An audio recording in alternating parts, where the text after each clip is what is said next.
So it is very common that when someone says selection bias, they may actually mean confounding by indication. Selection bias is when patients are differentially excluded from analysis, versus confounding by indication is when a factor other than the treatment is affecting the outcome. So let's take your typical study or trial. You're going to have a population of patients, and you're going to include some of those patients.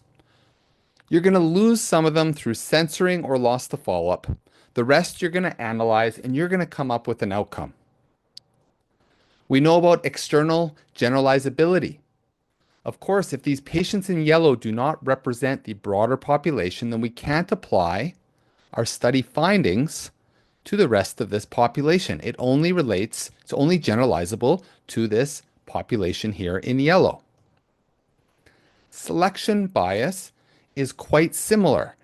When patients are come in and they are biased or different than the rest of the population, that is a form of selection bias.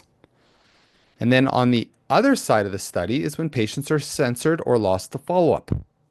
So in glaucoma, if you have a study or trial, and eye pressure threshold leads to the patient either leaving the study or perhaps getting another surgery and not being followed, you can't just analyze the patients at the end of the study who are still in the study. That is selection bias, where that's the equivalent of looking at the MCAT scores just for medical students and not for everyone who took the MCAT. Now, within the study or trial, we have the internal validity, which is obviously very important as it relates to whether we think our outcome is valid. This is very much associated with a bias called confounding by indication. Let me give you an example. We'll use these directed acyclic diagrams to show influence or association and possibly causation pathways in a study or trial. Let's say we have a new versus a standard surgery. We want to do a comparison between these two. If the surgeon is choosing which patient receives the new or standard, this is a source of, some people may call, treatment selection bias. Well, this is a potential for confounding by indication. For instance, if the surgeon chooses the new surgery for difficult cases, the difficult cases may have worse outcomes.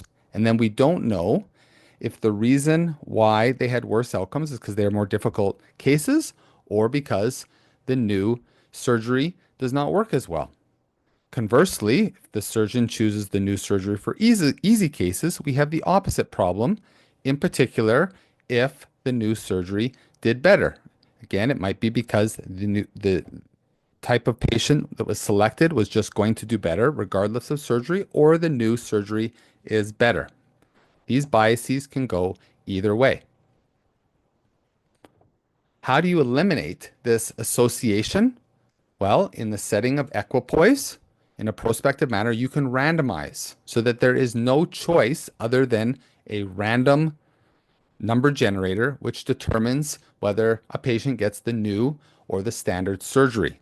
That significantly improves the comparison validity because you no longer have confounding by indication. So just in reviewing these two important types of bias, how patients come in and leave a study determines the degree of selection bias. External generalizability is optimized when we have minimal selection bias.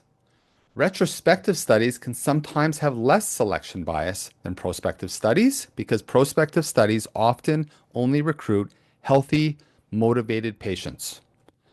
Selection bias occurs when patients are selected related to the exposure or intervention, and it occurs when we have differential loss to follow-up or informed censoring.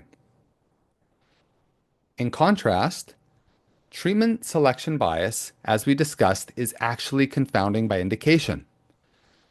This bias is addressed by randomization.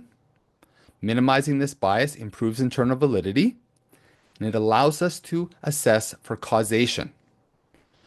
Theoretically, confounding by indication is correctable through restriction, matching, stratification, and/or regression, though that's assuming you are able to measure and you have sufficient power to deal with these confounders. Thank you for listening.